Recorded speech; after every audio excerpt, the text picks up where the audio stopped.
3편입니다. 구약 899페이지 시편 133편.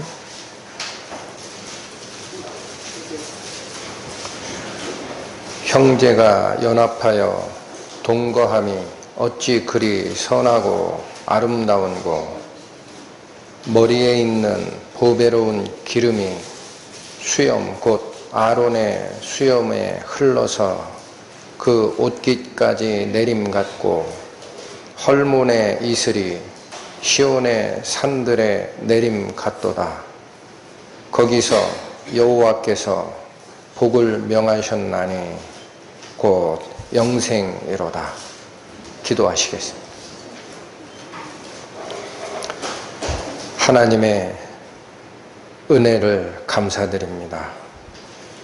저희는 성전으로 올라가는 노래의 마지막 계단, 시편 133편이 저희에게 가르치시는 가르치심과 하나님의 부탁의 말씀을 상고하고자 합니다. 이 시간 끝나는 그때까지 성령께서 저희 각 사람의 마음을 주장하셔서 기록된 말씀의 진정한 의미를 가슴으로 받고 저희 자신들을 바꿔가는 은혜의 시간으로 인도하여 주옵소서. 예수님 이름 받들어 기도 올립니다. 아멘. 시편 120편에서 시작된 성전으로 올라가는 성도들의 자세를 노래한 이 순례의 길이 120편을 시작으로 15개 시편이 연결되어 있다는 말씀을 드렸습니다. 그래서 120편에서 134편까지, 그 중에 오늘 같이 상고하고 싶은 133편은 마지막 계단입니다. 마지막 계단. 그러니까 120편이 출발 시점에 우리 성도들의 자세를 설명한 거였다라고 설명을 드렸습니다. 두 가지 기억하시라고 그랬습니다. 거짓된 혀와 속이는 입술을 제하여 버리라. 용상의 날카로운 화살과 로뎀나무 숯불로 지져서라도 그건 반드시 없애고 출발하라. 두 번째는 매색에 거하고 계달의 장막에 유하였던 오랜 기간을 등 뒤로 하고 하나님을 향하여 길을 떠나라. 이게 20편의 출발의 조건이었습니다. 마찬가지로 마지막 편인 시편 134편은 성전에 도착해서 하는 일입니다. 성전에 도착하여 하는 일. 134편 한번 읽고 갑니다. 밤에 여호와의 집에 섰는 여호와의 모든 종들아, 여호와를 송축하라.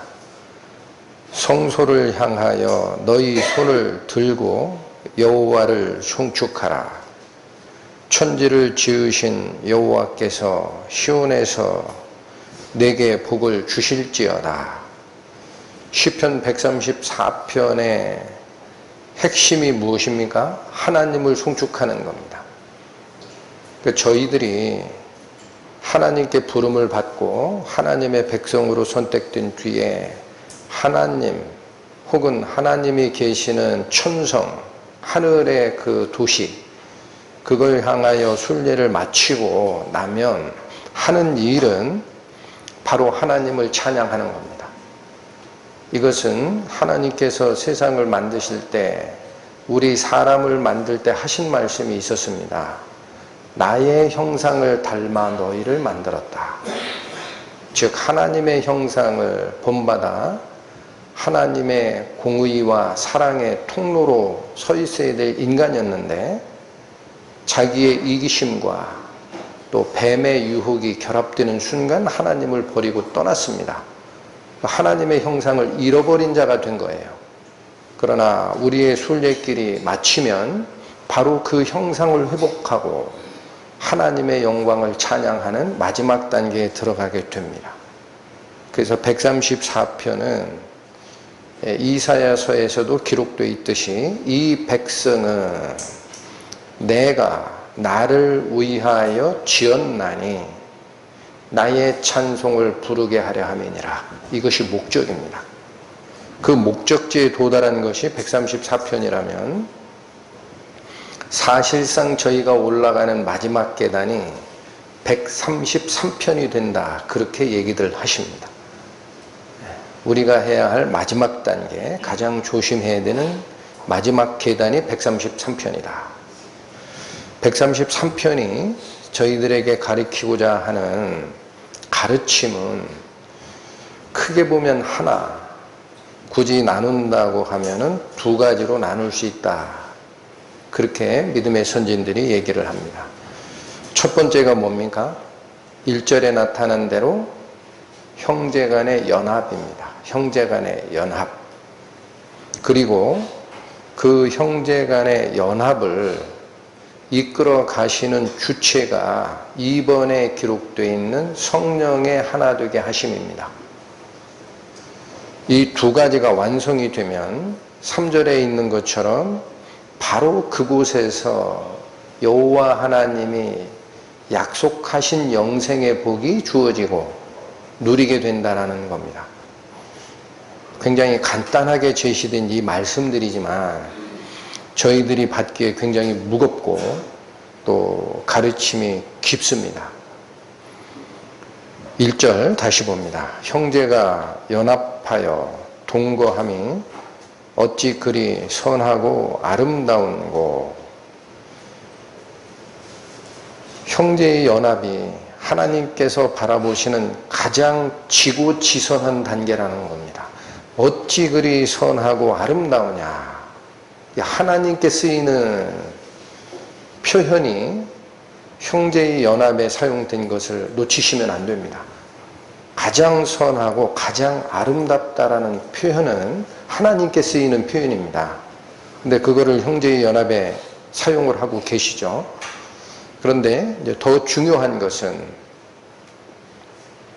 신약 성경이 얘기하는 형제가 하나 되는, 즉 형제가 한 몸으로 연합되는 이 과정에 버릴 것과 취할 것을 말씀하신 것이 있습니다.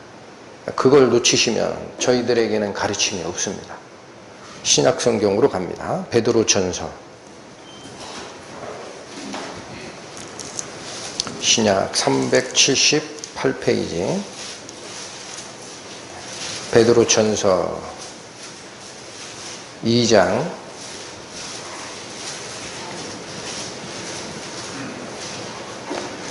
1절에서 5절까지의 말씀.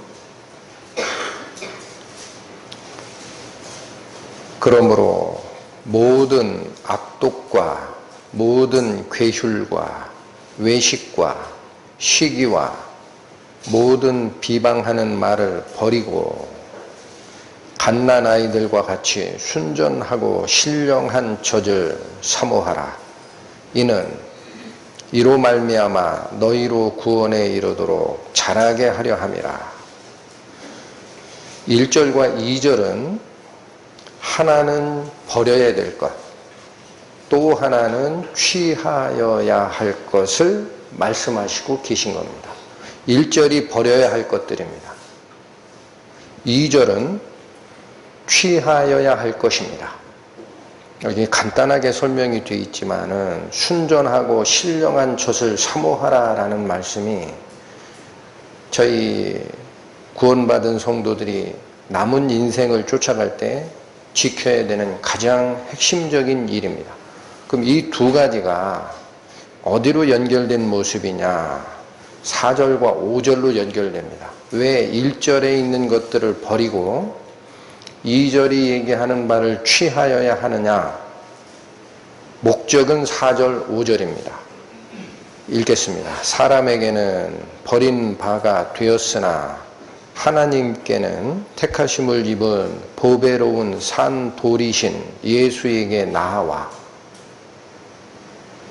5절 너희도 산 돌 같이 신령한 집으로 세워지고 예수 그리스도로 말미암아 하나님이 기쁘시게 받으실 신령한 제사를 드릴 거룩한 제사장이 될지니라. 4절 5절을 한 말씀으로 축약하면 무슨 뜻입니까? 산 돌이신 예수라는 말씀을 4절이 꺼냅니다. 이것은 모퉁이 돌이 되신 그리스도입니다. 성전을 짓는데 가장 주춧돌이 되신 그리스도. 5절이 얘기하는 바는 너희도 같다라는 거예요. 예수님만 산돌이 아니다. 너희도 산돌이다.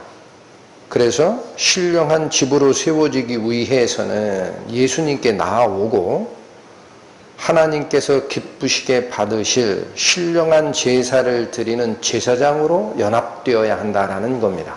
그러니까 4, 5절을 한마디로 말씀을 요약하면 무슨 뜻입니까? 연합입니다. 하나님의 성전으로 지어져 가는 교회의 모습. 그것이 4절과 5절 산돌이신 예수님, 우리도 또한 하나님이 거하실 집으로 지어져 가는 산돌로서의 성도들. 그러니까 결국 이것이 하나님이 목적하는 순례의 마지막 단계 시편 133편이 얘기하는 형제가 연합하여 동거하는 모습입니다. 그러니까 4절 5절의 목적지를 향하여 갈 우리들은 1절과 2절에 눈을 맞춰야 됩니다. 1절이 무슨 뜻이라 했습니까? 버려야 할 것. 2절은 취하여야 할 것. 1절 다시 봅니다. 그러므로 모든 악독과, 이건 악한 생각입니다.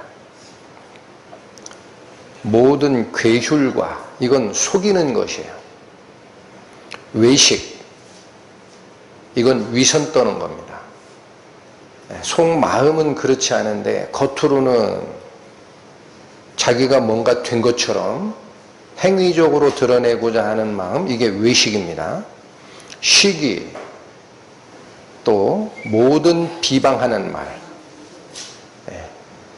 제가 이 말씀을 상고하면서 느끼는 것이 우리 순례자의 길을 떠날 때 시편 120편에서 메색과 게달의 장막을 떠나라. 그때 주신 두 가지, 속이는 혀와 거짓된 입술을 용사의 날카로운 살로 쏘아 죽이고 또 숯불로 지져서라도 없애고 떠나라 했던 말씀이 새롭습니다. 그 말씀과 베드로전서 2장 1절에 모든 비방하는 말을 버리라 라는 이 말씀이 앞산과 뒷산에서 서로 받고 있는 메아리처럼 저는 보입니다.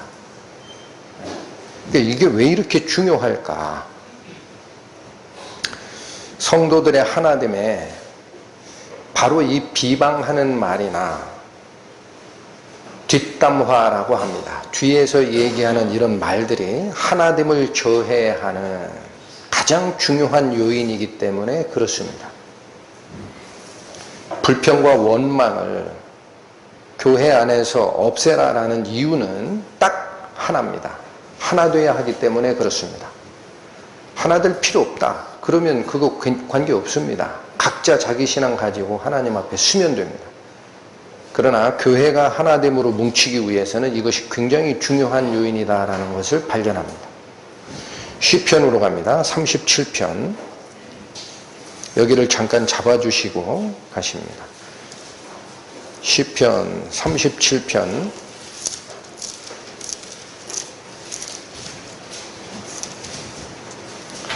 구약 827페이지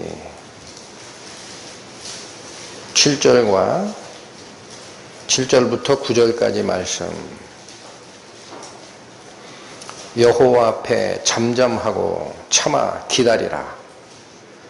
자기 길이 형통하며 악한 꾀를 이루는 자를 인하여 불평하여 말지어다.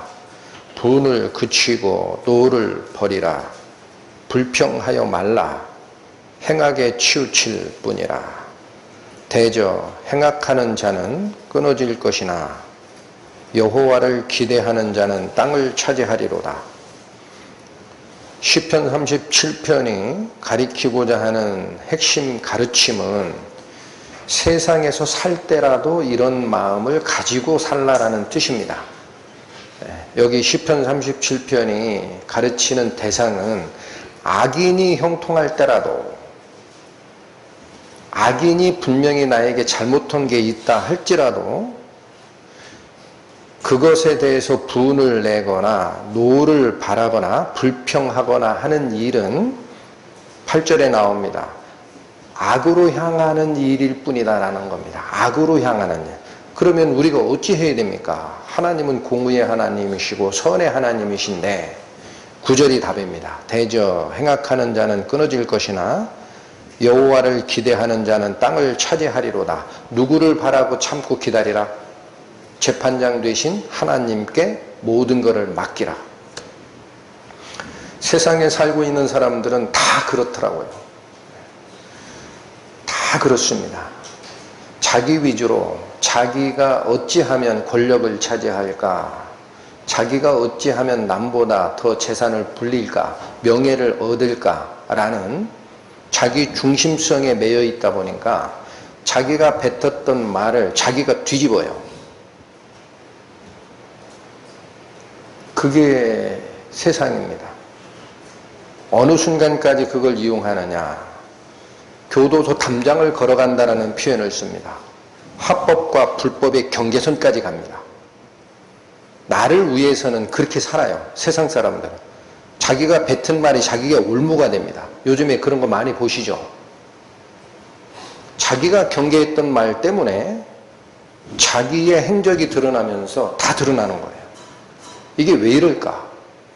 그런 게 세상 사는 사람들의 방식이다라는 거예요. 그리고 자꾸 무슨 얘기를 하면 뭐냐, 이것은 그 당시에 선택할 수 있었던 선택의 초이스 중 하나지 불법이 아니다라고 항변하죠. 그게 세상이에요.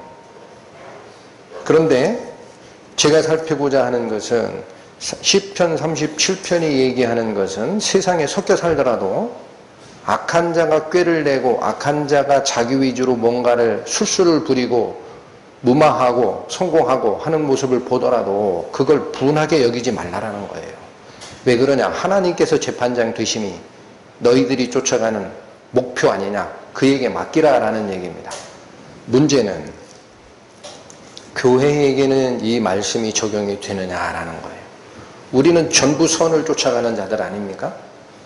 근데 말씀을 상고하다 보니까 교회도 마찬가지더라고요. 고린도 전서로 갑니다. 신약 275페이지. 고린도 전서 10장.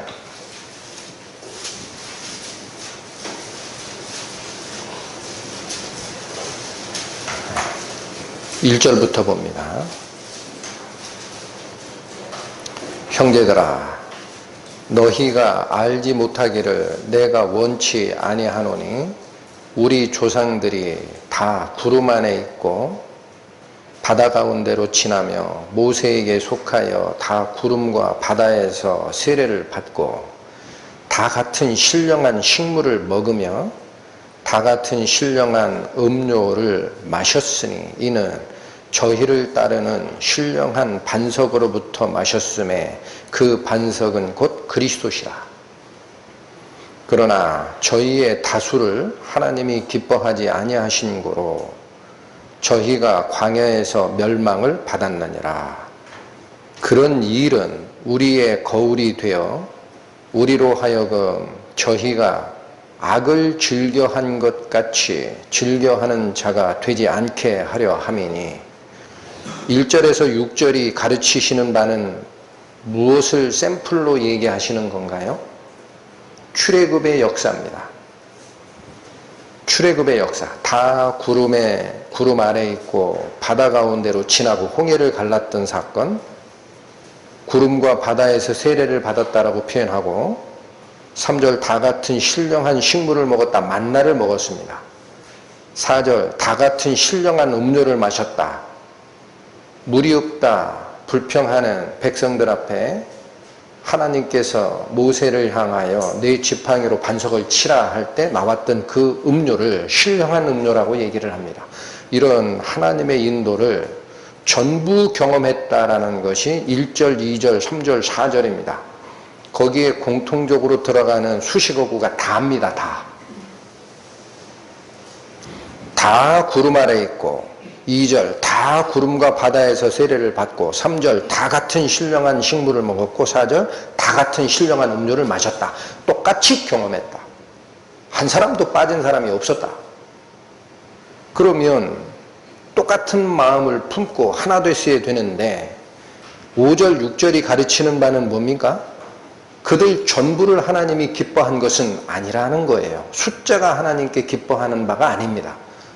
그들의 마음의 순전함입니다. 그런데도 그들은 광야에서 많은 자들이 멸망을 받았고, 이것은 6절이 우리에게 주는 가르침이에요. 그런 일이 출애굽의 역사가 우리에게 뭐가 된다? 거울이 됩니다. 그 이후에 거울이 돼서 어떻게 하라? 우리로 하여금 저희가 악을 즐겨한 것 같이 즐겨하는 자는 되지 않게 하려고, 우리가 저희가 악을 즐겼던 것처럼 우리도 그런 반복된 역사의 소용돌이 속으로 들어가지 않게 하려고 기록했다라는 거예요. 그 구체적 내용들이 나옵니다. 7절은 우상 숭배하다가 멸망한 사실, 8절은 간음하다가 하나님의 심판을 받은 사실을 말씀합니다. 9절은 불뱀 사건을 얘기를 합니다. 광야에서 하나님을 시험하다가 뱀에게 멸망당한 사실. 10절, 11절이 저는 굉장히 가슴 깊게 받았습니다. 10절, 저희 중에 어떤 이들이 원망하다가 멸망시키는 자에게 멸망하였나니 너희는 저희와 같이 원망하지 말라. 하나님의 하나 되는 교회에서 원망이 이 정도로 무섭습니다. 원망하다가 멸망하는 자에게 멸망하였나니 너희는 저희와 같이 원망하지 말라. 어떤 사건을 가리킬까? 이 사건이 기록된 것은 민수기 16장입니다. 제가 말씀으로 설명을 드리겠습니다. 민수기 16장쯤 가면 그전까지도 출애굽을 인도하는 모세를 향하여 원망을 수도 없이 했던 백성들입니다. 네가 어찌하여 하나님의 인도자라고 하면서 이 많은 백성을 광야로 끌어내고 먹을 게 없게 하고 마실 물이 없게 하느냐? 애굽에 매장지가 없어서 우리를 끌어내 광야에서 죽게 할 거냐?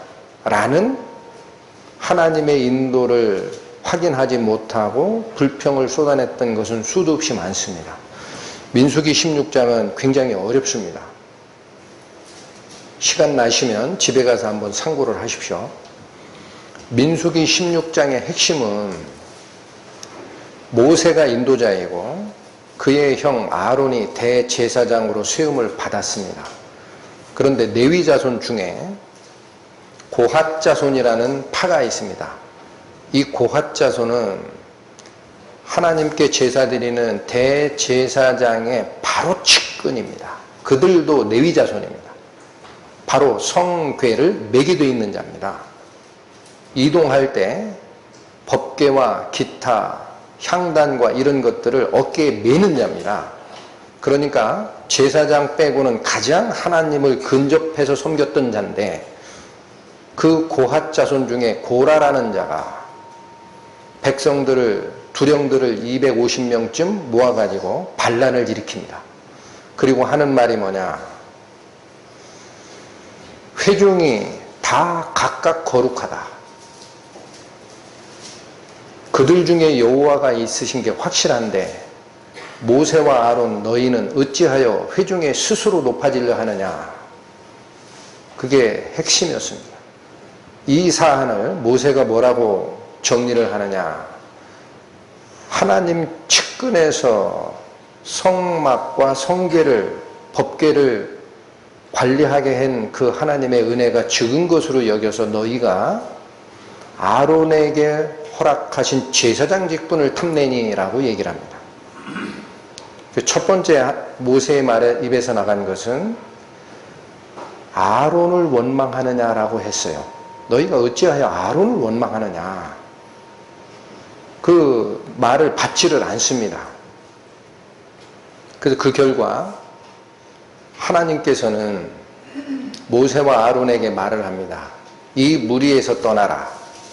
내가 이들을 일시에 죽이리라.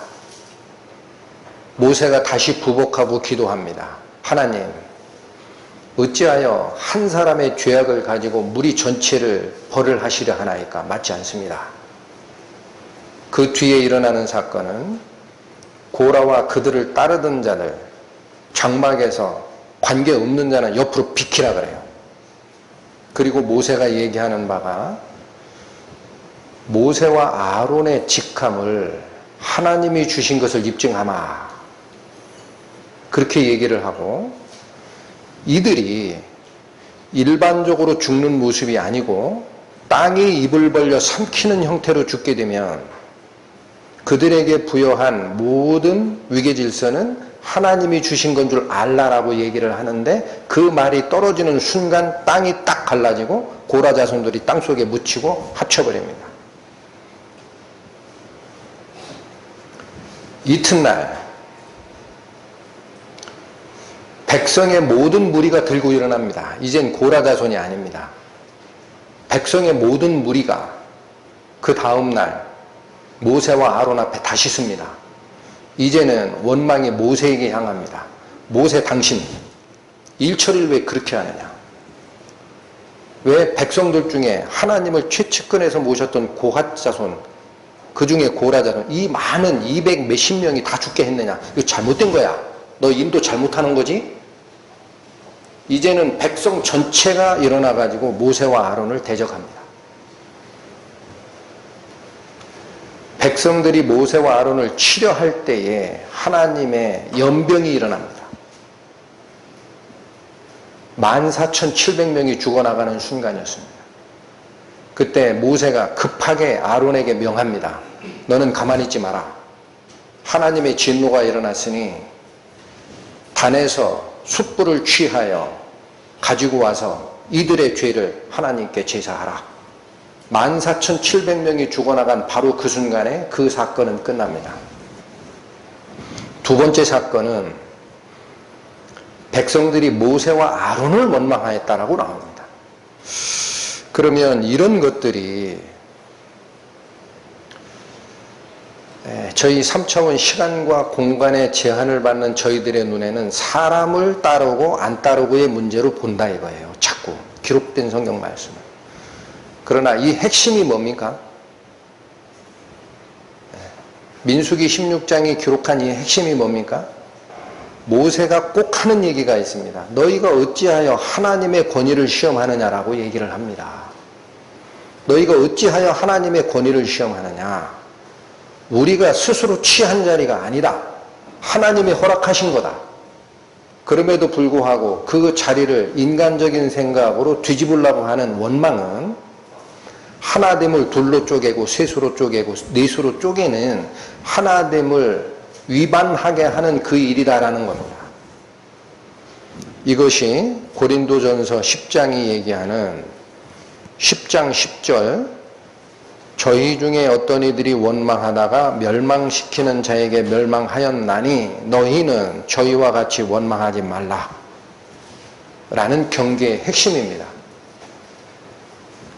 11절 저희에게 당한 이러한 일이 거울이 되고 또한 말세를 만난 우리의 경계로 기록하였느니라. 그런지여 선줄로 생각하는 자는 넘어질까 조심하라.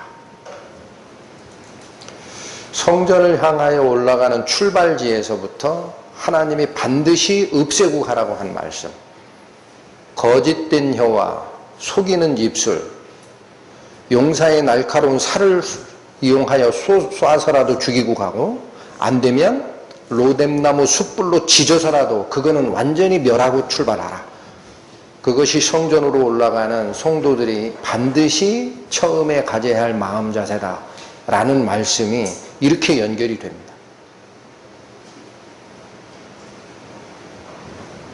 다시 베드로전서 2장으로 가겠습니다. 베드로전서 2장에 1절에서 5절까지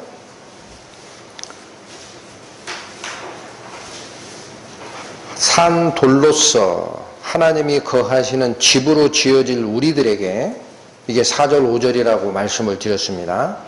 버려야 될 것이 첫 번째 1절이었고, 그러므로 모든 악독과 모든 거짓 기만과 외식, 위선과 시기와 모든 비방하는 말을 버리라. 이게 1절이었다면 2절은 이제 취할 것을 얘기했다라고 말씀을 드렸어요. 갓난아이와 같이 순전하고 신령한 젖을 사모하라. 왜 이렇게 말씀을 주셨느냐? 이는 이로 말미암아 너희가 구원에 이르도록 잘한다라는 겁니다. 그 여기서 얘기하는 순전하고 신령한 젖이라는 게 무엇이냐? 순전하고라는 단어는 말 그대로 불순물이 섞이지 아니한 상태를 얘기를 하는데, 신령한 젖이라고 할 때 이 신령한이라는 단어는 헬라어로는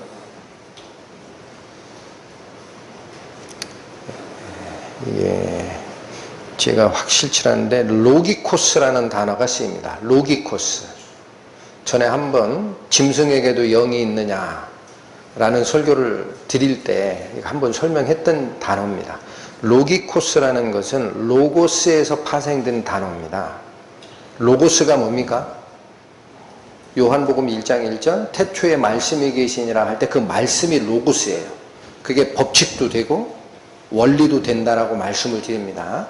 거기서 파생된 게 로기코스이기 때문에 로기코스는 말씀의 의미도 있고, 또 하나는 이성적인 합리적인 법칙을 따르는 뜻의 의미도 됩니다.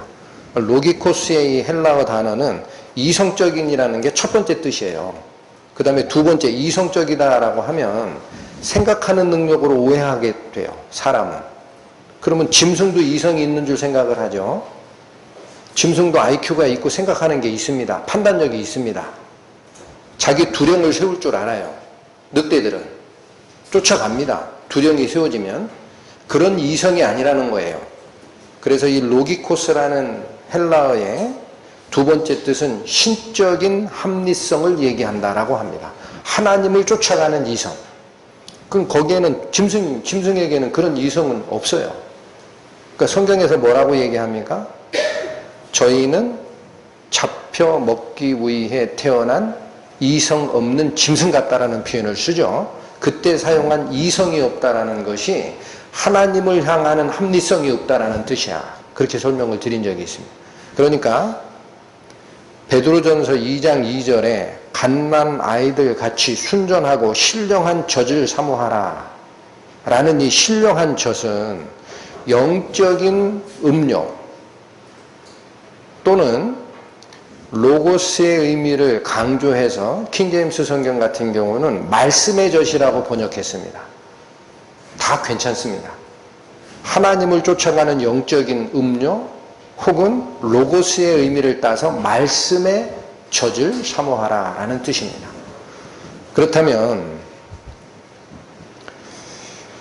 하나님으로 가는 순례의 길에 형제가 연합하는 이 과정에 분란을 일으킬 수 있는 요소가 1절이라면 2절은 그걸 전부 다 일소하고 우리를 구원의 가장 높은 단계까지 자라게 하는 방안이 뭐를 쫓아갈 때 가능하다라는 얘기인가요?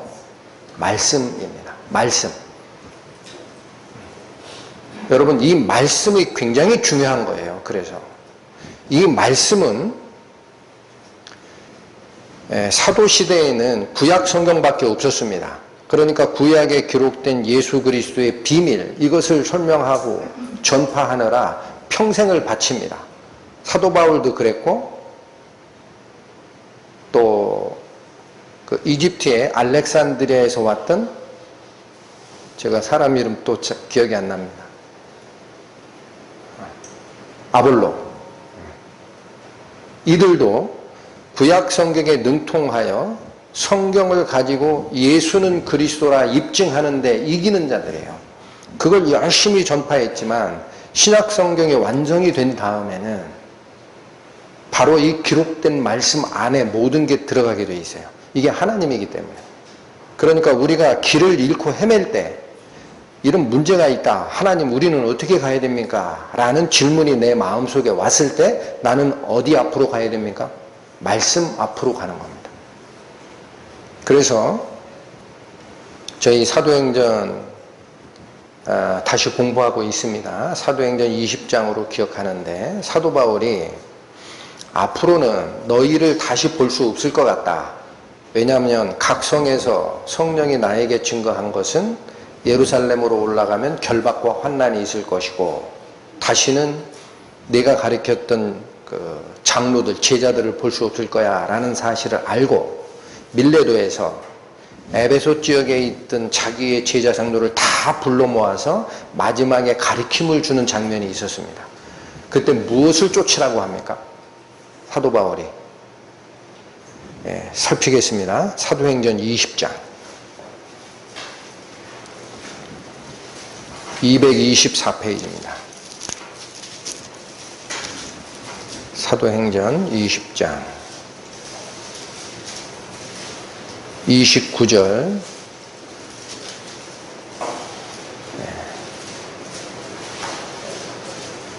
32절까지 내가 떠난 후에 흉악한 이리가 너희에게 들어와서 그 양떼를 아끼지 아니하며 또한 너희 중에서도 제자들을 끌어 자기를 좇게 하려고 어그러진 말을 하는 사람들이 일어날 줄을 내가 아노니. 자, 이거 참 심각한 말씀이에요. 29절은 외부에서 이상한 교리를 가지고 들어오는 자가 있다라는 겁니다. 이건 당연합니다. 그런데 30절이 가르치시는 바는 뭡니까? 너희 중에도 제자들을 개인적으로 이끌기 위해 어그러진 말하는 사람이 일어날 거다라는 겁니다. 여기 너희가 누굽니까? 바로 사도 바울이 가르쳤던 장로들이에요. 에베소 교회에서 3년 동안 교훈했던 장로들. 바로 그 사도 바울의 제자 중에도 말씀을 떠나는 자가 있을 거란 얘기예요. 그러니 얼마나 심각한 사태입니까? 그럼 이거를 어떻게 막을 거냐라는 거죠. 어떻게 막을 거냐. 31, 32절 봅니다. 그러므로 이런 일이 일어날 거니까. 여러분, 사도 바울 시대만 이게 경고로 주어진 게 아닙니다. 저희 시대에도 똑같습니다. 이런 일이 일어납니다. 일어납니다. 그러면 어떻게 막을 거야? 31절 그러므로 너희가 일깨어 내가 3년이나 밤낮 쉬지 않고 눈물로 각 사람을 훈계하던 것을 기억하라. 32절 지금. 31절은 내가 너희들에게 가르쳤던 거 기억하지 그런 뜻입니다. 31절은 지금부터는 내가 안 가르친다라는 거예요. 31절 지금 내가 너희를 주와 및 그 은혜의 말씀께 부탁한다. 이제부터는 내가 너희를 가르치는 게 아니다. 너희를 가르칠 자가 따로 계시고 그분에게 내가 바톤 터치 해주마. 인수인계를 해주마. 그게 누구에게 가요? 32절 지금 내가 너희를 주와 그 은혜의 말씀께 부탁하노니. 주는 하나님이에요. 그 은혜의 말씀은 하나님 말씀입니다. 이어집니다. 그 말씀이 너희를 능히 든든히 세우사 거룩하게 하심을 입은 모든 자, 누굽니까? 성도입니다. 성도들 가운데 기업이 있게 하시리라. 출발은 하나님과 그 은혜의 말씀께 부탁한다 라고 시작했는데 실제로 인도하는 과정은 그 말씀 단수로 나와요. 그 말씀 단수로 이어받습니다. 그러니까 우리가 하나님을 쫓아가는 과정에 하나님의 말씀이 일부만 끌고 가는 게 아니고요. 너희를 능히 충분히 전체를 든든히 세우시기도 하시고 거룩해 하심을 입은 모든 성도 가운데 기업이 있게까지 하실 것이다라는 얘기입니다. 기업이 있다라는 게 무슨 뜻입니까? 기업, 상속유업입니다. 우리가 바라는 하나님으로부터 받을 상속권이 뭡니까? 하늘의 도성, 예루살렘이에요. 이 땅이 아닙니다. 그러니까 이 말씀을 좀 풀어서 얘기하면 내가 3년 반 동안 너희를 눈물로 가르치신 거 기억하지? 그러나 지금부터는 아니야. 그런 얘기예요. 지금은 내가 아니고 너희를 하나님과 그 은혜의 말씀께 부탁하고 갈 건데 이제부터 잘 들어. 그런 얘기예요. 하나님을 뺍니다. 그 말씀이 너희를 능히 세우시기도 하고 어그러진 말을 하는 자로부터 든든히 세우시기도 하고 거룩하게 함을 입은 자 성도들 가운데 하늘나라의 상속기업을 받는 순간까지도 너희를 인도하시기에 충분하다. 그러니까 베드로서가 얘기하는 게 뭡니까? 산돌이신 예수께 나와 너희도 산돌로서 같이 지어져 가기 위해서는 베드로 전서 2장 4절 5절 목적을 위해서는 1절을 버리고 2절 오직 순전하고 신령한 젖을 사모하라. 그것이 그 말씀이 그 젖이 너를 구원의 충분한 분량에 이를 때까지 자라게 하실 것이다라는 거예요. 성경의 이쪽 말씀 저쪽 말씀이 기어에 아구가 마저 돌아가듯 정확하게 마저 돌아가는 겁니다. 그러니까 이 시대에 우리를 이끌고 가는 인도자는 어디서 찾는 겁니까? 말씀입니다. 말씀 속에 있는 거예요. 모든 것이. 본문으로 다시 갑니다. 시편 133편 1절 읽고 갑니다. 형제가 연합하여 동거함이 어찌 그리 선하고 아름다운고. 2절 머리에 있는 보배로운 기름이 수염 곧 아론의 수염에 흘러서 그 옷깃까지 내림 같고. 2절 말씀이 지시하는 바는 무엇입니까? 1절이 형제의 연합입니다. 1절이. 그런데 2절은 그것을 가능케 하는 것은 성령이라는 뜻입니다. 머리에 있는 보배로운 기름이 무엇입니까?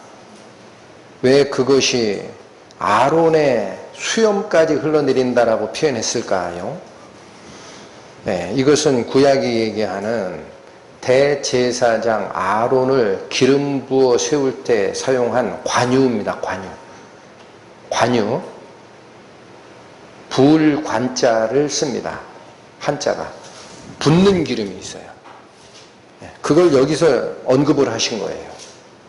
바로 그 붓는 기름, 성령에 의한 의임권이 머리에서 출발해서 온 몸까지 내려오면서 하나로 통일시킬 것이다라는 거예요. 자, 요 관유에 대한 것은 한번 살피겠습니다. 출애굽기 3장으로 갑니다. 30장 129페이지 펴보십니다. 출애굽기 30장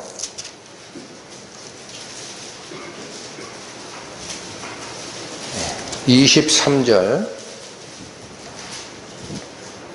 25절 참고로 먼저 요약을 하고 갑니다. 출애굽기 30장 23절에서 25절까지는 붓는 기름, 관유를 만드는 방법입니다. 제조법이에요.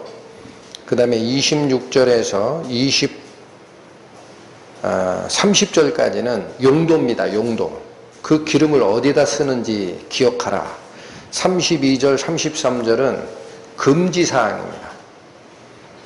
이걸 구분해 주시고 갑니다. 23절부터 봅니다. 너는 상등 향품을 취하되 액체 모략 500세겔과 그 반수의 향기로운 육개 250세겔과 향기로운 창포 250세겔과 계피 500세겔을 성소의 세겔대로 하고 감람기름 한 흰을 취하여 그것으로 거룩한 관유를 만들라. 관유를 만드는, 즉 부어서 위임하는 때 쓰는 기름입니다. 관유를 만드는 데 사용된 것이 제일 중요한 것은 그 용제라고 하나요? 섞었을 때 섞이게 하는 액체는 감람유입니다. 감람유. 24절에 나오죠. 감람유, 올리브 기름. 이거는 성령이에요. 성령이 지시하는 바가 성령입니다. 그런데 거기에 무엇이 들어가게 되어 있느냐? 23절부터 모략과 육개와 창포와 계피를 섞으라라고 되어 있습니다. 단순히 감람유, 올리브 기름만 쓰는 게 아닙니다. 이게 무슨 뜻일까? 여러분, 모략은 기회 있을 때 몇 번 설명을 드렸습니다. 모략은 어디에 사용되는 겁니까? 장사 지낼 때 쓰는 겁니다. 그러니까 예수 그리스도께서 십자가에 돌아가시고 아리마대 요셉이 총독에게 가서 그 시신을 달라고 부탁해서 끌어내시고 자기가 만든 무덤에 장사할 때에 니고데모라는 자, 거듭나지 아니하면 하나님 나라를 볼 수 없다라는 가르침을 받았던 니고데모가 몰약 100근을 가지고 왔어요. 그게 예수님 시신을 부패하지 않도록 장사 지내는 데 쓰기 위해 가져온 겁니다. 그 몰약은 장례 절차와 관련이 있습니다. 이거는 예수님의 죽음을 예표하는 거예요. 몰약은. 근데 육개와 창포와 계피는 또 뭘까? 제가 아는 데까지 설명을 드립니다. 육개라는 것은요, 계피가 나오는 그 개수나무 종류 있죠? 그 나무 전체를 육개라 그래요. 그리고 굳이 구분하면 그 계피나무의 맨 밑둥에 있는 굉장히 두꺼운 껍질 종류를 육개라고 얘기한다. 그렇게도 얘기를 합니다. 그러니까 이건 나무입니다. 나무. 계피나무를 육개라고 하는 거예요. 그리고 창포는 무슨 뜻이냐? 창포가 어디서 자라는 식물이죠? 흐르는 물에서 자라는 식물이 아닙니다. 고인물입니다. 습지. 그러니까 이 식물은 속성이 연하고 비슷해요. 연꽃 알죠? 연꽃? 연이 어디서 자라느냐? 고인물 저 밑에는 물이 고여있기 때문에 밑에 흙은 진흙벌이에요. 그래서 못 사는 거예요. 거의 썩어있는 흙인데도 불구하고 거기에 뿌리를 받고 영양분을 공급해서 꽃을 피우는 게 연입니다. 그 연 뿌리는 산소 공급을 위해서 뿌리가 통으로 되어 있지 않고 구멍이 숭숭 나 있죠. 그와 똑같이 창포도 흐르지 않는 습지의 물에서 솟아 올라오는 것을 창포라고 합니다. 여기서 창포라고 번역한 이 단어는 원래 히브리의 낱말의 뜻은 가지라는 뜻이 더 많이 사용됩니다. 가지, 순, 그러니까 밑에서 올라오다라는 의미가 강한 거예요. 그런데 어떤 식물에게 사용될 때는 바로 창포로 번역이 됩니다. 그래서 믿음의 선진들이 얘기하는 바는 앞에 있는 모략은 예수님의 죽음을 예표한다면 창포는 다 죽어있는 상태에서 싹을 틔우고 올라오는 주님의 부활을 상징한다라고 합니다. 믿음의 분량대로 그냥 받으시면 됩니다.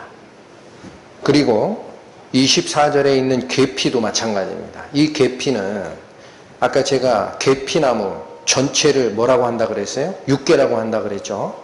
근데 계피는 그 육개나무의 가지 쪽에서 따낸 얇은 껍질, 그런 걸 계피라고 한다. 그러니까 이것도 가지와 연결이 되어 있어요. 계피는. 그러니까 결국은 우리가 알 수 있는 가르침은 향품, 최상등 향품을 취하되 모략과 육개를 취하라라는 뜻은 예수님의 죽음과 그분이 썩어 땅에 묻혀 많은 열매를 맺히는 과정에 그분의 죽음을 예표한다라고 봅니다. 그 다음에 청포와 계피는 죽은 후에 일어나는, 부활하여 일어나는 예수님의 향기와 능력이다라고 얘기를 합니다. 그러니까 더 깊이 들어가시지 마세요. 관유를 만들 때 감람 기름 하나를 쓴 게 아니고 예수님의 죽음과 예수님의 부활의 효력을 그 속에 섞으란 뜻입니다. 이 굉장히 특이한 제조법이 제사장을 부어서 세울 때 사용하는 관유, 어노인팅 오일이라고도 합니다. 그런데 제조법은 그렇게 돼 있고 용도는 26절부터 봅니다. 너는 그것으로 회막과 증거 궤에 바르고 상과 모든 기구며 등대와 그 기구며 분향단과 및 번제단과 그 모든 기구와 물두멍과 그 받침에 발라 그것들을 지성물로 구별하라. 26절에서 29절까지 얘기하는 이 어노인팅 오일, 관유의 용도는 첫 번째 뭡니까? 하나님께 제사 드리는 물건을 거룩하게 하는 용도입니다. 이어집니다. 29절 후반, 무릇 이것에 접촉하는 것이 거룩하게 될 것이다. 예수님의 죽음과 부활, 또 그분과 바톤 처치에서 오신 보혜사 성령에 접촉하는 자는 그래서 모든 것이 거룩해지는 거예요. 이어지기를 30절, 너는 아론과 그 아들들에게 기름을 발라 그들을 거룩하게 하고 그들로 내게 제사장 직분을 행하게 하라. 관유의 두 번째 용도가 제시되어 있습니다. 하나는 하나님을 예배하는 곳에 사용되는 모든 집기비품을 거룩하게 하는 용도, 또 하나는 하나님께 제사를 드리는 대제사장 아론을 위임하는 용도, 두 가지 용도입니다. 이 외에는 쓰게 돼 있질 않아요. 32절과 33절은 쓰지 말아야 할 것, 경계할 것, 하면 안 되는 게 있어요. 관유에 관한 32절, 사람의 몸에 붓지 말고 이 방법대로 이와 같은 것을 만들지 말라. 두 가지 경계의 말씀이 나옵니다. 이 기름을 사람의 몸에 바르지면 안 됩니다. 여기서 얘기하는 사람은 구별되지 않은 일반인을 얘기합니다. 일반인에게 쓰면 안 됩니다. 또 하나는 이 방법대로 사사로이 만들어도 안 됩니다. 이걸 다시 반복한 것이 33절입니다. 중요한 것은 항상 반복을 합니다. 33절 보십시오. 무릇 이와 같은 것을 만드는 자나, 이건 32절에 순서를 바꾼 거예요. 32절의 핵심이 뭐라고 그랬습니까? 사람의 몸에 붓지 말고 이 방법대로 만들지 말라 그랬습니다. 33절은 순서를 바꿔서 무릇 이 같은 것을 만드는 자나, 무릇 이것을 타인에게 붓는 자는, 이 타인이라는 말이 뭐예요? 주인이 아닌 자입니다. 그렇죠. 제3자, 마땅히 관유를 부을 자가 아닌 다른 사람을 타인이라 그래요.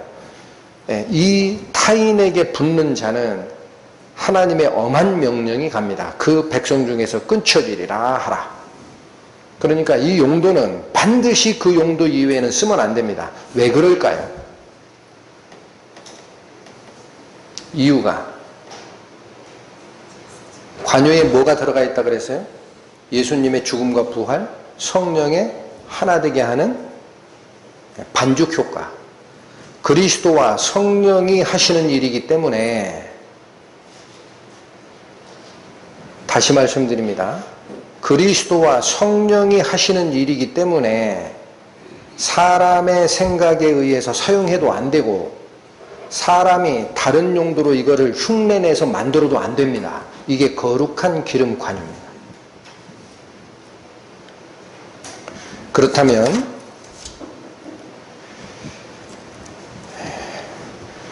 저는 시편 133편에 형제가 연합하여 동거함이 어찌 그리 선하고 아름다우냐 라는 목표가 있다면 그 목표를 이루어 가시는 과정에 2절에 뭐를 언급하셨습니까?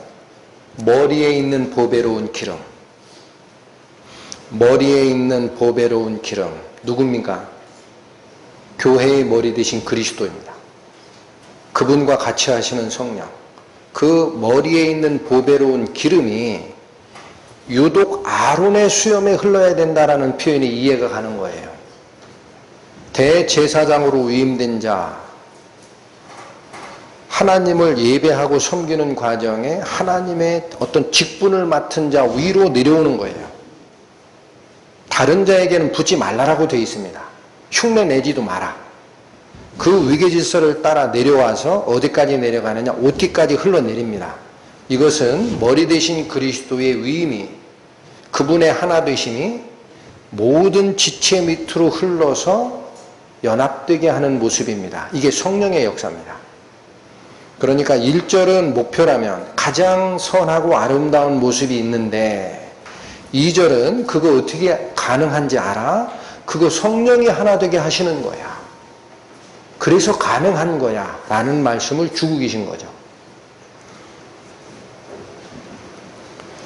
바로 머리에서 부어진 관유, 예수 그리스도의 죽음과 부활, 성령의 하나 되게 하심이 우리 성도들의 삶에는 반드시 날마다 체험해야 하는 요소라고 받고 있습니다.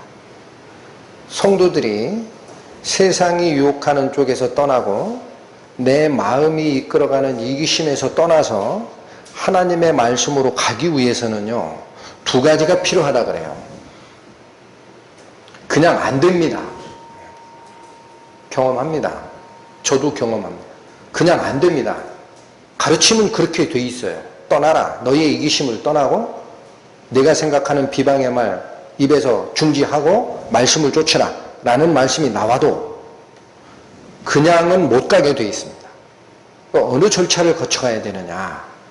바로 예수님의 죽음과 부활을 경험하는 체험적 삶을 날마다 이어갈 때 가능하다.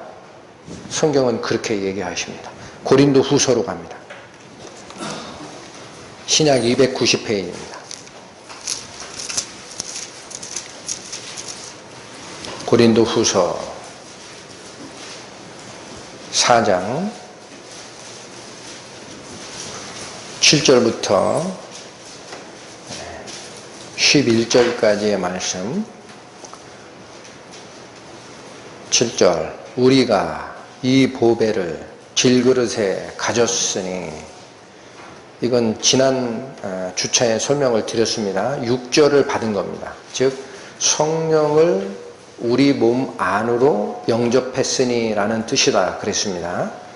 우리가 이 보배를 질그릇에 가졌으니 이는 능력의 쉼이 큰 것이 하나님께 있고 우리에게 있지 아니함을 알게 하려 함이라. 여러분, 그 밑에 줄로 넘어가기 전에 반드시 확정하셔야 될 게 있습니다. 능력이 어디에 있고 어디에는 없다? 능력이 하나님께 있고 우리에게는 없다.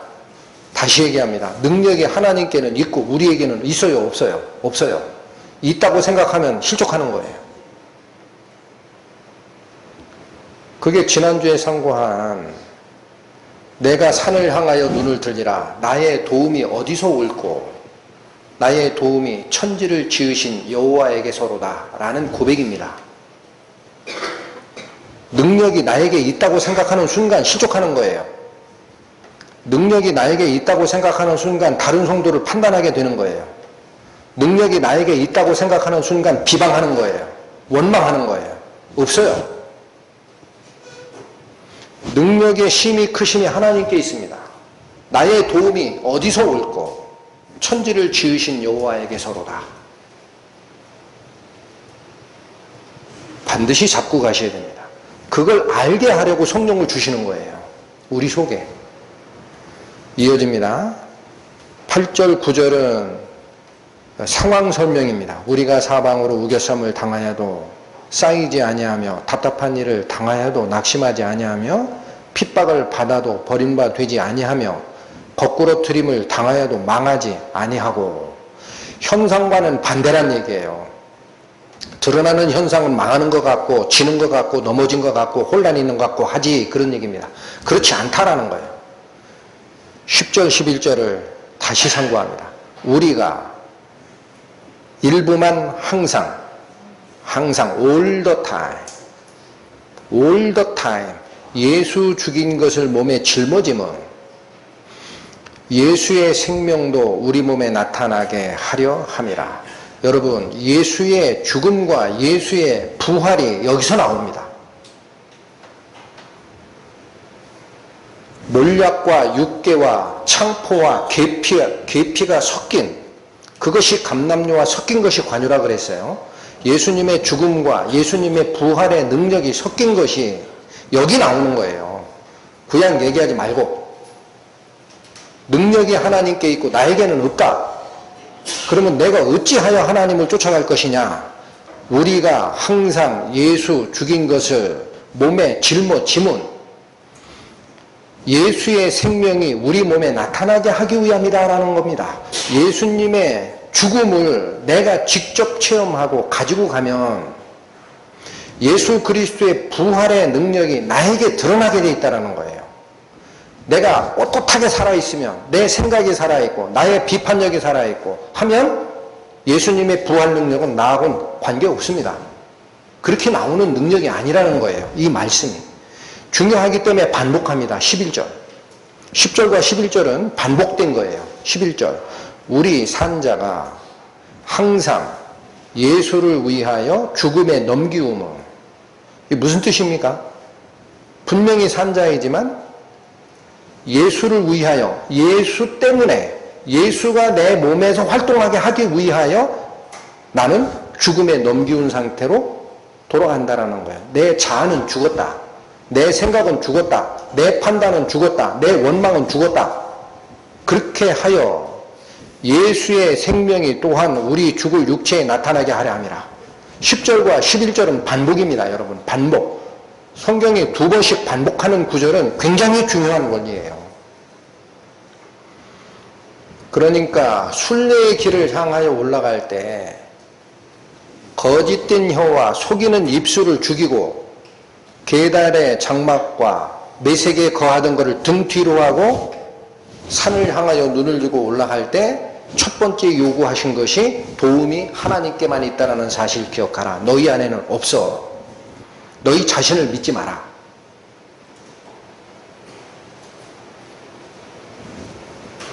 왜 그래야 합니까?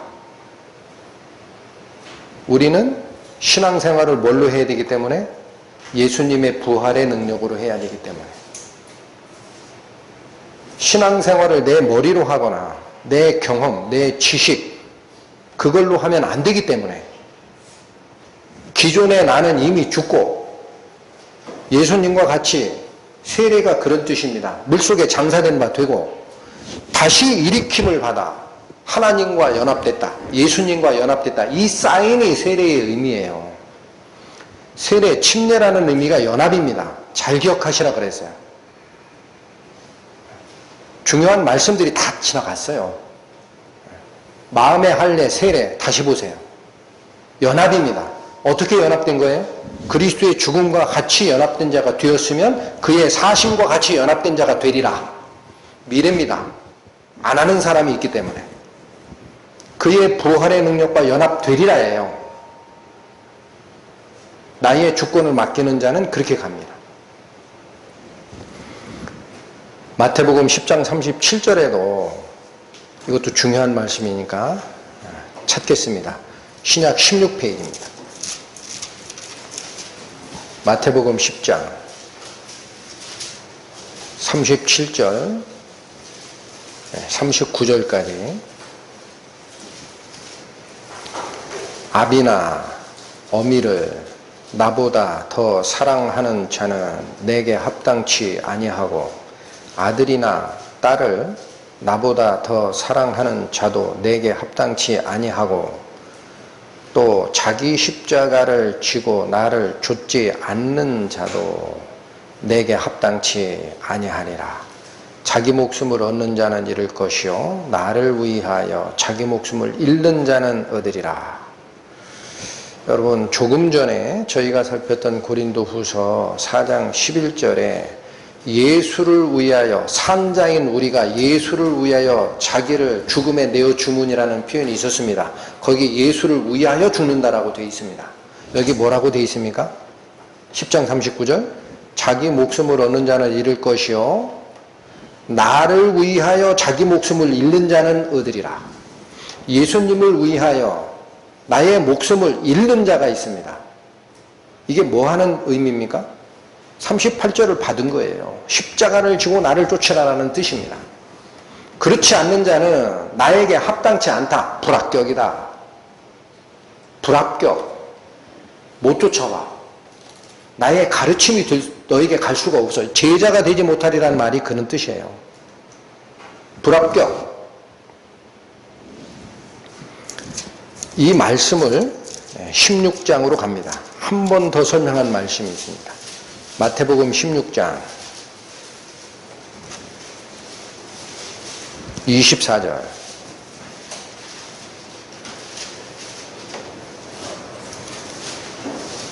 이에 예수께서 제자들에게 이르시되 아무든지 나를 따라오려거든 자기를 부인하고 자기 십자가를 지고 나를 쫓을 것이니라.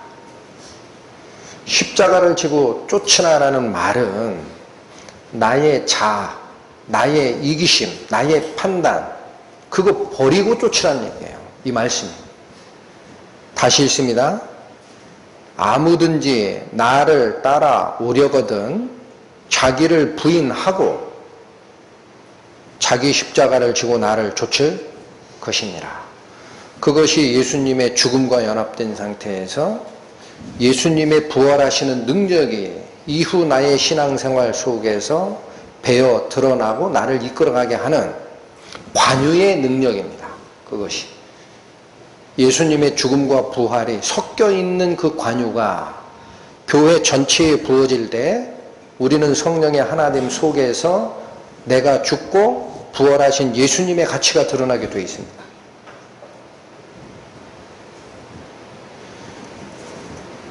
교회가 한 몸을 이룬다라는 표현을 하죠. 근데 여기도 굉장히 어려워요. 왜냐? 우리가 인간이기 때문에. 분명히 개성이 달라요. 살아온 환경이 다르고 나이도 다르고 성경을 공부하는 것도 다르고 열정도 다르고 다 달라요. 다 다른데 이 다른 지체들이 어떻게 하나가 되느냐. 사람의 수단으로는 없습니다. 하나 될 방법이 없습니다. 근데 성경이 얘기하는 형제가 연합하라 라는 그 연합, 하나됨은 이렇게 말씀을 주십니다. 고린도 전서로 갑니다. 12장 278페이지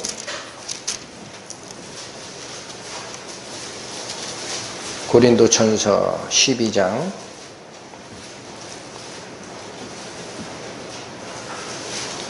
성령이 하나 되게 하시는 것을 신약 성서로 저희가 배우는 거예요. 주제를 놓치시면 안 됩니다. 고린도 전서 12장 12절 몸은 하나인데 많은 지체가 있고 몸의 지체가 많으나 한 몸임과 같이 그리스도도 그러하니라. 여기 참 특이한 말씀을 쓰셨습니다. 12절에 보면 몸은 하나인데 많은 지체가 있고 몸의 지체가 많으나 한 몸임과 같이 교회도 그러하니라 이렇게 돼야 되는데 교회라고 안 합니다. 뭐라고 하시나요? 그리스도. 왜 그래요?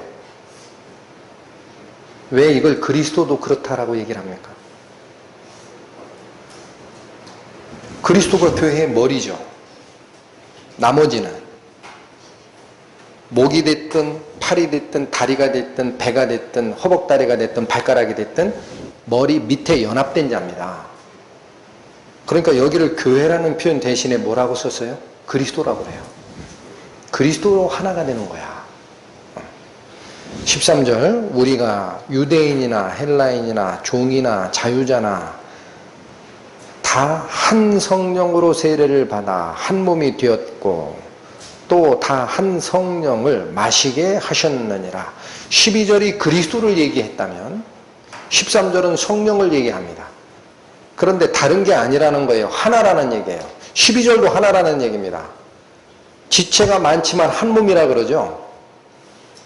그렇죠? 12절이. 근데 그 한 몸을 교회라고 얘기를 하는 대신 그리스도라고 얘기합니다. 그 얘기는 그리스도가 두 분이에요? 한 분이에요? 한 분이죠. 다 거기에 연합됐다라는 건데 13절도 한 성령으로 세례를 받아 한 몸 안으로 넣어짐이 되었고 한 성령을 마시게 하였다라고 합니다. 이것도 두 성령 아닙니다. 한 성령입니다. 12절, 13절이 연합되면 관유가 되는 거예요. 그게 어노인팅 오일입니다. 12절, 13절이 하나가 되면 성령을 예표하는 감람유에 그리스도의 죽음과 부활의 능력이 갈아서 섞여 들어간 거예요. 이게 교회가 하나 되는 역사에 왜 머리 위에 보배로운 기름이 흘러야 되는지를 나타내는 말씀이다. 그거 없이는 인간은 하나가 될 수 없어요. 결코. 된다고 생각하는 순간 넘어지는 겁니다.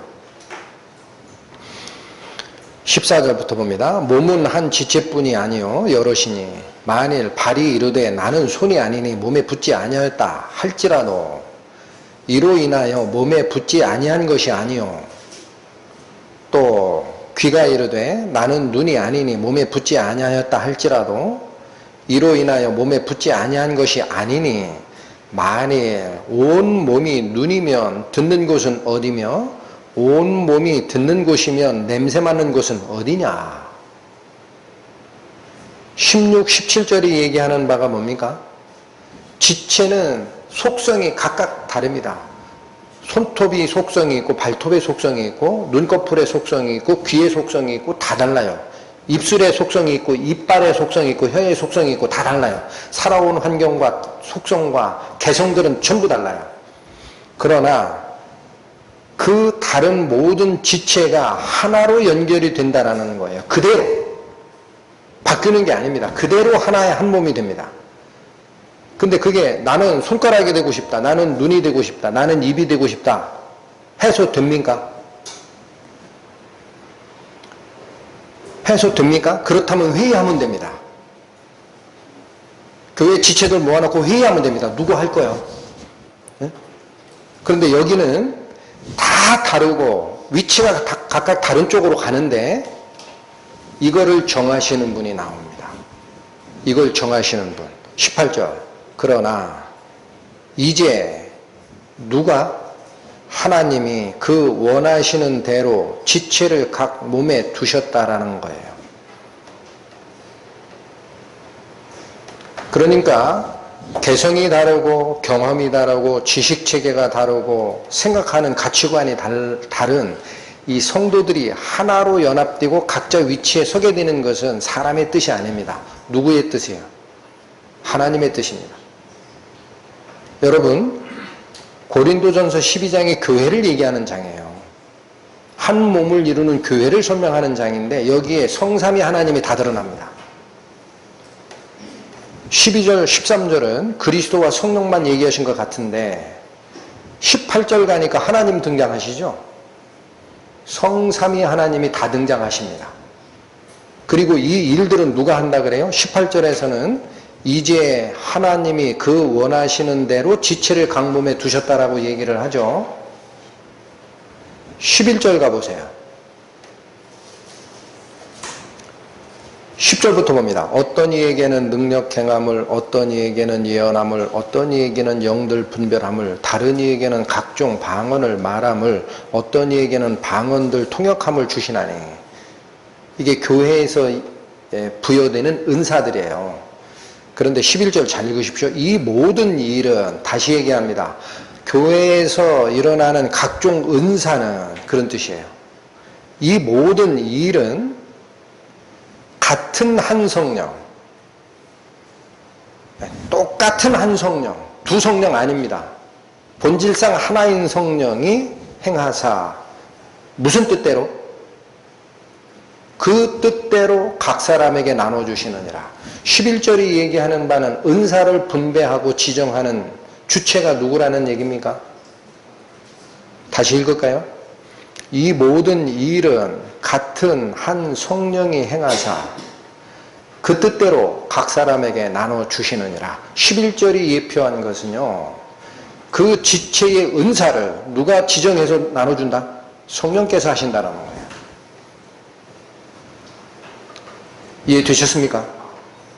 그러니까 교회를 이루어가는 모든 은사와 지체와 직분과 역할은 성령 하나님, 그리스도, 아버지 하나님께서 당신이 원하시는 위치에 다 심어놓게 돼 있다는 거예요. 아이, 그거 이해를 하기는 하겠는데 약간 억울합니다. 나는 좋은 쪽으로 가고 싶은데. 나는 저 발꼬락내 나는 발가락 되기 싫은데. 근사하게 좀 보기도 하고 눈이 되고 싶은데. 이런 생각들이 있으시죠? 자, 그래서 이 개인적인 생각과 판단과 남이 나보다 난데 저거 가면 안 될까 하면 그게 시기고 비방하게 돼요. 그거 버리게 돼 있어요. 다행히도 하나님은 눈이 더 복받는다라고 얘기를 안 합니다. 발가락이 더 복받는다 그래요. 22절에서 27절 있습니다. 이뿐 아니라 몸에 더 약하게 보이는 지체가 도리어 요긴하고 우리가 몸에 덜 귀히 여기는 그것들을 더욱 귀한 것들로 입혀주며 우리의 아름답지 못한 지체는 더욱 아름다운 것을 얻고 우리의 아름다운 지체는 요구할 것이 없으니, 여러분, 사람 생각과 반대죠.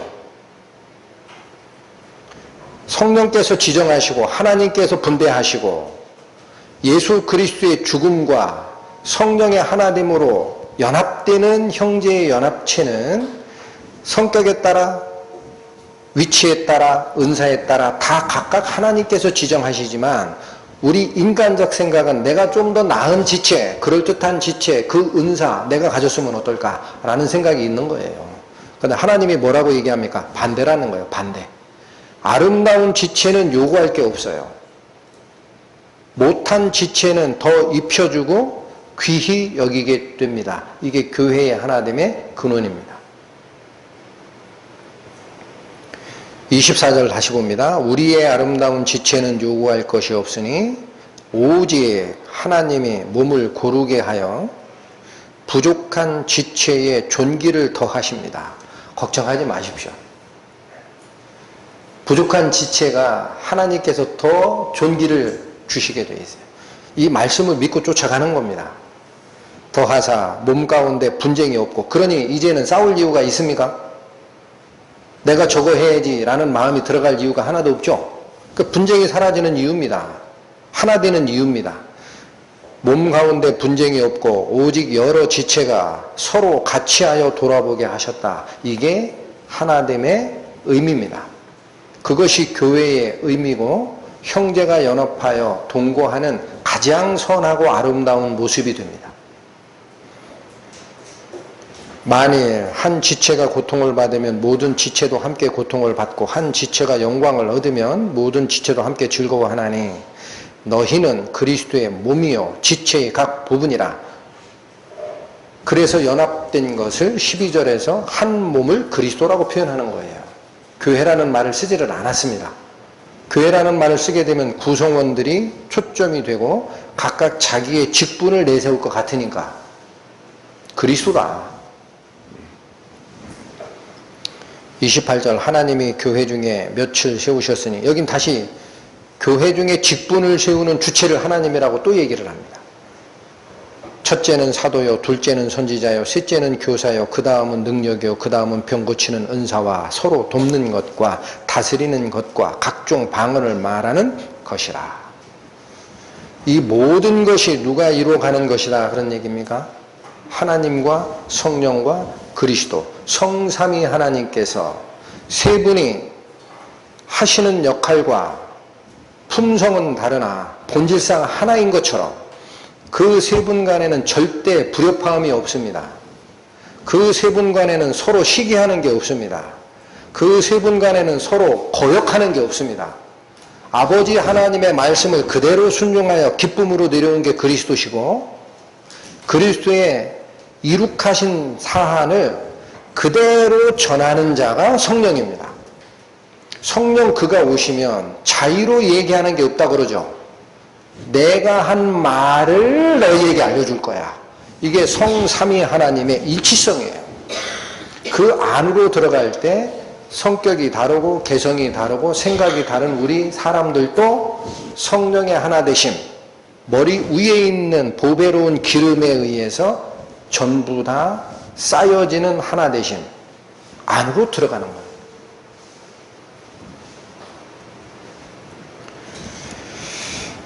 자, 문제는 이렇게 말씀이 갔어도 실제 생활을 하다 보면은 서로 사람을 보게 돼 있어요. 그리고 이 속에 쓴뿌리가 드러납니다. 그래서 자꾸 이건 아닌데 불평이 나오고 하죠. 그 사랑이 사람 속에 있느냐라는 겁니다. 사랑의 마음이 사람 속에 있느냐. 성경은 없다 그래요. 똑같습니다. 능력이 하나님께 있고 우리 속에 없음을 알게 하려 하였다라는 말과 같습니다. 그런데 어떻게 해서 형제를 사랑할 수 있습니까? 그러면 어떻게 쫓아가야 되죠? 어떻게 가능합니까? 요한 1서로 갑니다. 요한 1서 4장 393페이지 19절 20절 말씀.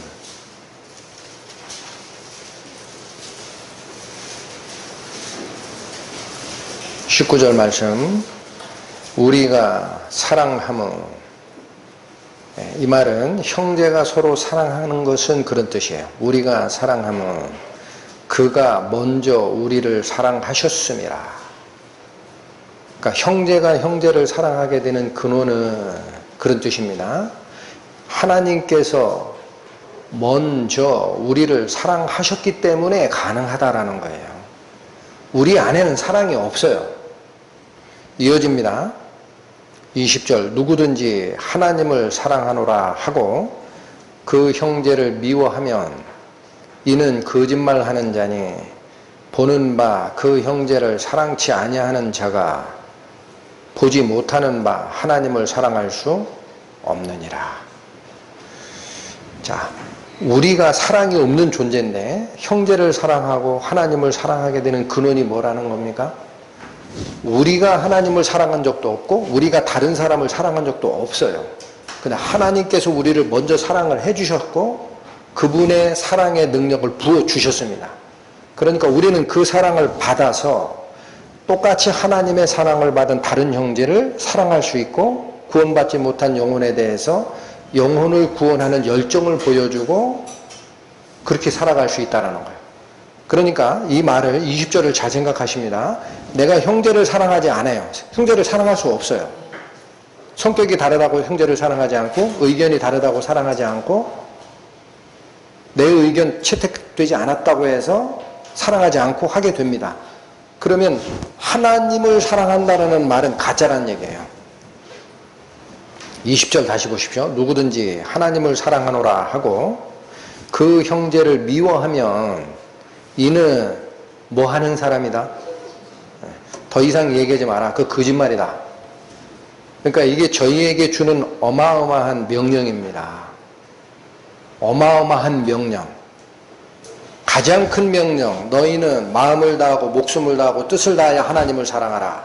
그게 이루어지면 두 번째 계명.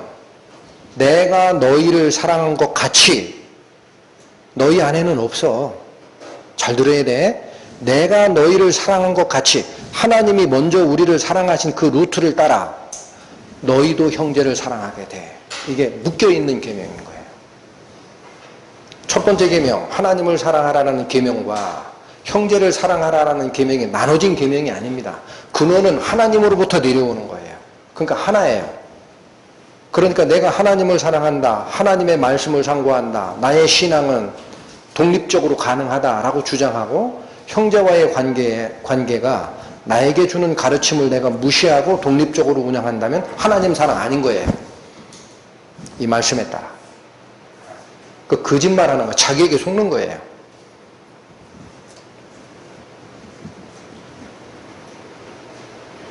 여러분, 그 고린도전서 12장이 교회를 얘기하는 말씀이었는데, 전에도 기회 있을 때마다 말씀을 전해드렸습니다. 근데 요즘에 굉장히 위험한 흐름이라고 할까? 이게 한국교회에 있습니다. 이게 뭐냐면 교회가 마땅치가 않아요. 들어가 보면 순전히 다 이기심으로 움직입니다. 장로도 그렇고 목사도 그렇고 그렇습니다. 그러니까 정념이 떨어져요. 난 교회 안 나갈 거야. 말씀 있으니까 나 혼자 성경 보면 되지 뭐. 그래서 이러한 성도를 가리켜서 뭐라고 합니까? 안 나가 성도라고 합니다. 교회에 안 나가. 낱말을 앞뒤를 바꾸면 안 나가, 가나안. 가나안 성도라고 표현해요. 교회 안 나갈 거야. 나는 성경 가지고 혼자 교류할 수 있어. 라고 생각하는 흐름이 있습니다. 그러면 형제가 연합하는 건 어떻게 하시려고? 내가 깨지는 건 어떻게 경험하시려고? 성령의 하나됨이 나의 이기심과 나의 개성을 버리라라는 훈련 과정이므로 어떻게 발견하게 되려고? 못하는 거예요. 그렇게 하는 게 아니에요, 신앙생활이. 그 착각입니다. 찌그럭 하는 모습이 보이고 분란이 보여도 왜 한 곳에 모아놓는지 아세요? 너희 안에는 없어. 그거 알려주려고 하는 거예요. 능력의 지극히 크심이 하나님께 있고 우리 안에 없음을 알게 하려고 보배로운 성령을 우리 질그릇 속에 주는 겁니다. 그 음성 따르고 가라. 그래야 네가 바뀌어지지. 독고다이 혼자서 간다고? 골로새서 갑니다. 2장 326페이지 326페이지. 우리가 자라가는 결론입니다.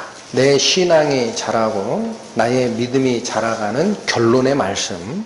골로새서 2장 19절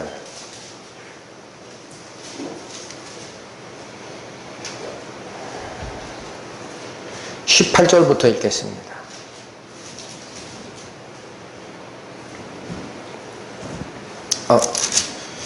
제가 지금 다른 곳을 찾고 있습니다. 19절부터 읽어도 될 것 같습니다.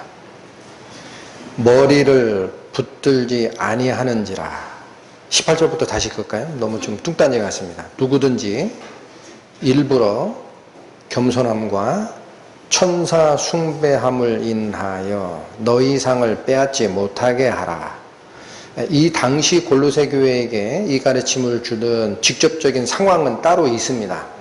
근데 현재를 살고 있는 우리들의 입장에서는 자기 마음속으로 이걸 받아들이면 또 가르침이 있다고 봐요. 내가 스스로 겸손하다고 생각하는 사람, 나는 영적인 것에 특별하다라고 생각하는 사람, 그렇게 받으셔도 무리가 없어요. 누구든지 일부러 겸손함과 천사 숭배함을 인하여 너희 상을 빼앗지 못하게 하라. 저가 그 본 것을 의지하여 그 육체의 마음을 조차 헛되이 과장하고. 19절부터 잘 보십니다. 머리를 붙들지 아니하는지라. 머리, 누구를 붙들지 않는 거예요? 그리스도, 그분의 가르침, 그분의 말씀을 붙들지 않아요. 그러니까 가나안 성도들이 얘기하는 게 이거, 내가 언제 머리를 안 붙들었냐. 교회는 안 나가도 전에 교회 나갈 때보다는 성경 보는 시간이 훨씬 많아. 집에서 나 머리 붙들고 있거든. 그렇게 얘기를 합니다. 근데 이 말이 그 말이 아닙니다. 19절 다시 보세요. 머리를 붙들지 아니하는지라. 온 몸이, 갑자기 몸이 나와요. 머리로 말미암아 마디와 힘줄로 공급함을 얻고 연합하여서, 여기까지가 돼야 돼요. 하나님이 자라게 하심으로 자라나는 것이 양육의 비밀입니다. 원리이고.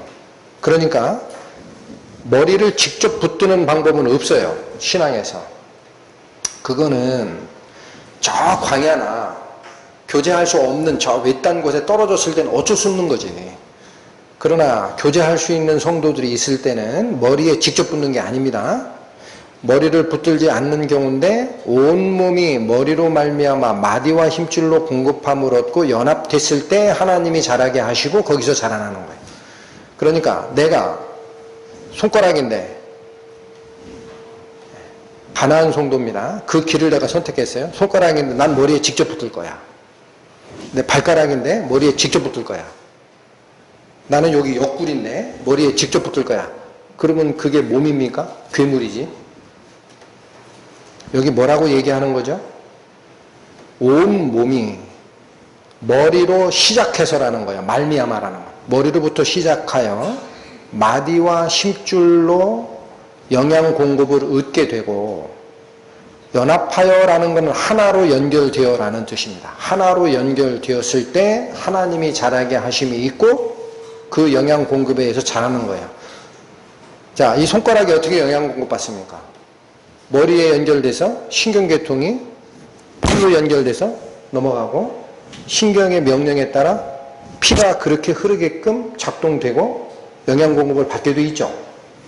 그러니까 영양 공급을 제대로 받는 원리는 자기 지체가 속한 그곳에서 몸의 하나됨 속에 연결되고 하나 됐을 때 그제서 하나님이 자라게 하시고 공급하심이 있다라는 뜻입니다. 이게 별거 아닌 것 같은데도 분란이 많고 말 많은 지상의 개별 교회가 존재하는 이유입니다. 그 안에서 받으라는 거예요. 그 안에서. 너도 깨지고 너도 깨지고 다 깨져야 돼. 너 나 할 거 없어. 네, 오늘 본문의 말씀 마저 읽고 끝냅니다. 시편 133편. 형제가 연합하여 동거함이 어찌 그리 선하고 아름다운고, 머리에 있는 보배로운 기름이 수염 곧 아론의 수염에 흘러서 그 옷깃까지 내림 같고, 헐몬의 이슬이 시온의 산들에 내림 같도다. 거기서 여호와께서 복을 명하셨나니 곧 영생이로다. 1절과 2절이 완성된 거기, 여러분 1절과 2절이 완성된 거기에서 하나님이 영생의 복을 주시는 겁니다. 형제가 연합되고 그 연합은 인간의 개인적 합종 연행이 아니라 2절에 있는 말씀대로 머리에 있는 보배로운 기름, 그리스도와 성령의 하나 되심으로 온 몸이 다 뒤집어 썼을 때 바로 그곳에 하나님께서 영생의 복을 주시는 겁니다. 예, 저희가 시편 120편부터 시작해서 하나님의 성전으로 올라가는 이 과정을 초반과 마지막을 상고를 했습니다. 마지막 133편은 저희들이 익히 알고 암송도 하는 성경 말씀이지만 이 깊이 있는 가르침이 저희들에게 오늘 다시 필요하지 않을까 싶어 같이 상고했습니다. 기도하시겠습니다. 하나님의 은혜에 감사와 찬양을 올립니다. 그렇습니다. 저희 속에는 선함이 없습니다. 저희 속에는 하나됨의 능력이 없습니다. 오직 보배로운 머릿기름이신 그리스도와 성령의 하나됨 속에서 그분의 명령을 좇아 서로를 섬기고 귀히 여길 때 말씀이 저희를 통과하고 변화시켜감을 깨닫습니다. 이후 시간도 저희 각 사람이 버려야 할 것이 무엇인지를 다시 생각하게 하여 주시고 온전히 순수하고 신령한 하나님의 말씀 앞으로 나아가는 삶으로 이루어질 수 있도록 저희를 인도하여 주옵소서. 예수님 이름 받들어 기도 올렸습니다. 아멘.